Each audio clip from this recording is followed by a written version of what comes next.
I was struggling with these pieces, like I think a lot of people do, especially girls. The journey from girl to woman is hard. And I don't know if there was like an individual moment where I felt like I went from girl to woman, but it definitely wasn't, getting my period or losing my virginity or even getting married. Like when I think back to my wedding day, I really felt like a girl. I did not feel like a woman. And it's because I was missing these components of confidence and femininity. I was missing my sexy. And it really made me feel like I was almost playing a part. I don't know if anyone can relate to that, but I felt like I was, trying to be a woman, but I wasn't quite there yet.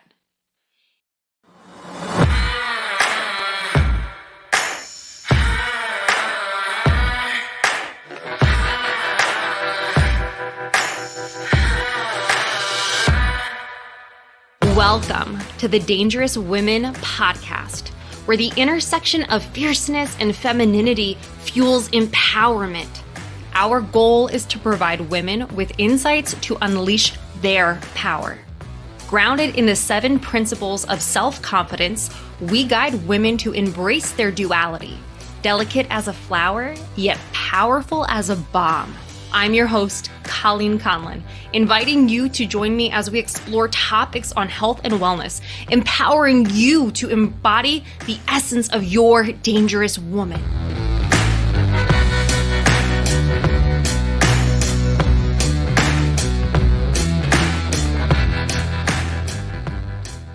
What does it mean to feel sexy? That's what I want to talk to you about today. I think everybody's interpretation of what sexy feels like to them is going to be a little bit different. And to me, what sexy feels like is the combination of feeling confident and feeling grounded in my femininity. So in my early 20s, and I bring up early 20s because I think, once you become an adult, certain words just like hit different. So at no point in time growing up, like as a little girl, as a teenager, I never felt like sexy was the word I wanted to use with myself. But as a 20-something-year-old, I definitely felt like I want to be sexy. I want to own sexy. Sexy really feels very much like a word for a woman or a word for a man. And I want to be able to own that word, but I don't feel like I own it yet. And in my early 20s, I think one of the reasons why I did not own the word sexy is because I lacked confidence and I was acting from a wounded feminine place. So when we look at healthy masculine, healthy feminine energy, they're on these two like different sides of the spectrum. If you've listened to the podcast episode on energy in general, you'll know exactly what I'm talking about. But basically, when we look at masculine and feminine energy, everybody has it to the degree it could change. There might be some men who are more feminine. There might be some women who are more masculine, but we all have masculine and feminine energy. Masculine energy in a nutshell is action, is doing, versus feminine energy is us being and receiving. So for me, in my early 20s, I lacked a lot of self-confidence and I was acting from a place of wounded feminine energy. So what that looks like is there was a lot of self-doubt. I really felt unworthy of a lot of things. I was always comparing or competing with other women in a negative way. And I really didn't feel connected to who I was as a person. I think that's one of the reasons why a lot of people are like, you have to, find yourself in your 20s. I didn't know who I was. And in all honesty, I don't really think I found out who I was until this past year. And I have therapy and my incredible masculine energy that is all about taking the action to thank for finding my femininity. So I was struggling with these pieces. Like, I think a lot of People do, especially girls. The journey from girl to woman is hard. And I don't know if there was like an individual moment where I felt like I went from girl to woman, but it definitely wasn't, getting my period or losing my virginity or even getting married. Like when I think back to my wedding day, I really felt like a girl. I did not feel like a woman. And it's because I was missing these components of confidence and femininity. I was missing my sexy. And it really kind of made me feel like I was almost playing a part. I don't know if anyone can relate to that, but I felt like I was, trying to be a woman, but I wasn't quite there yet. And, in my later 20s, I was still struggling with some of the wounded feminine energy, but I feel like I was operating more from a place of like my masculine. Like, I was really working hard to create a business. I was constantly doing. I was at no point in time trying to like just be. I was just always in a go go type of energy. And, to be honest, I didn't really think there was a problem with it until I started looking a little bit more at the relationship I have with my husband, Tim. I started feeling way more like his roommate than I did his wife. And that was one of the components that made me want to explore more things that were feminine. I think one of the easiest ways for us to embody something else is with how we look on the outside.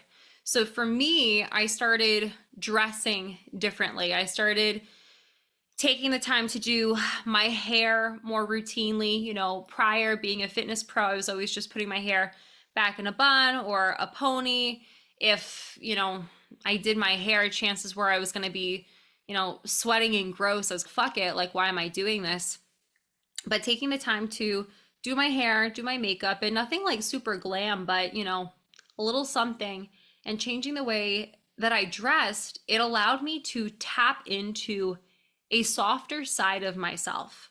And I'm not saying that's all you need to do. It's just based on how you look, how you dress, your makeup, your hair. That's not it. But for me, that was a really easy way to begin to connect a little bit more to some more feminine energy.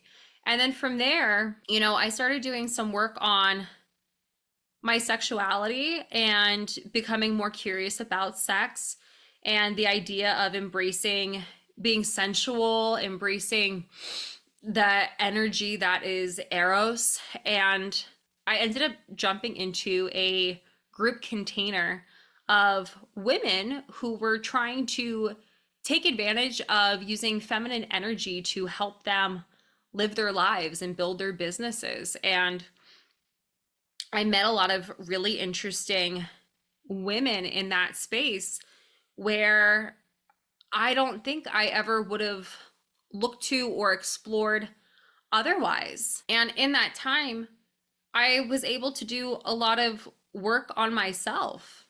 And I had a lot of issues around shame and sexuality. And I think there was also this idea of, being more feminine and being in fitness, or being more feminine and being in business. Like people wouldn't take me seriously. And I've learned that's not the case. I actually think there's more curiosity, there's more interest that I've received. And, that might just be because of who I'm attracting versus who I wasn't attracting before. But I think, living in more of the healthy feminine energy has been a blessing in the sense of me getting to feel more balance between being the business owner, having to be in the masculine place, and being able to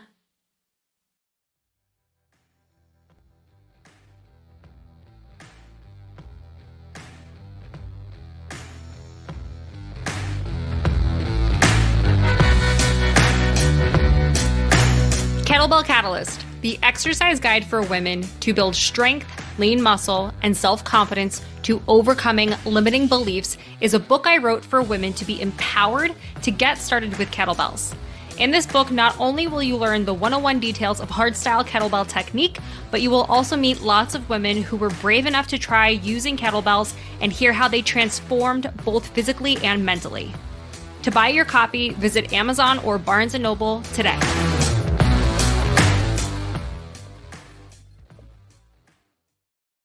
Ground myself in this energy of intuition and being and compassion and nurturing.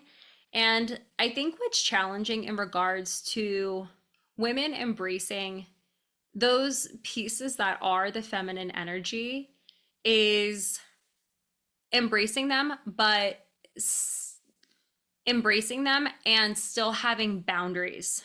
So something that I have been working to overcome is setting better boundaries and not people pleasing. I'm somebody who used to think, oh my gosh, I can feel everybody's emotions. I'm so empathetic. Like, this is a superpower.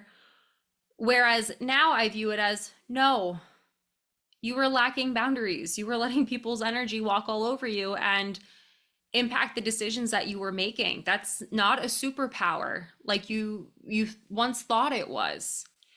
And I think in order to be a healthy feminine woman, you also have to set those boundaries. You have to take care of yourself and realize, I can nurture other people, but I don't have to nurture everyone. And the number one person I need to be able to nurture is myself. And I think that has been really helpful and eye-opening, because without the boundaries, if you're going to be somebody who is just constantly in this, a space where you are trying to take care of other people and feel for other people, it can end up being more harmful than powerful at times. So it's really important to do the work to understand, what is my responsibility and what is not my responsibility, while still being able to hold that feminine energy for yourself. And then aside from that, when I started training with kettlebells, I started to find my confidence, and I started to care less about what other people thought, and I started to care more about what I thought. And I think what's really cool about how I learned how to use kettlebells, because to say, oh, I started using kettlebells and I gained confidence, like, that's bullshit.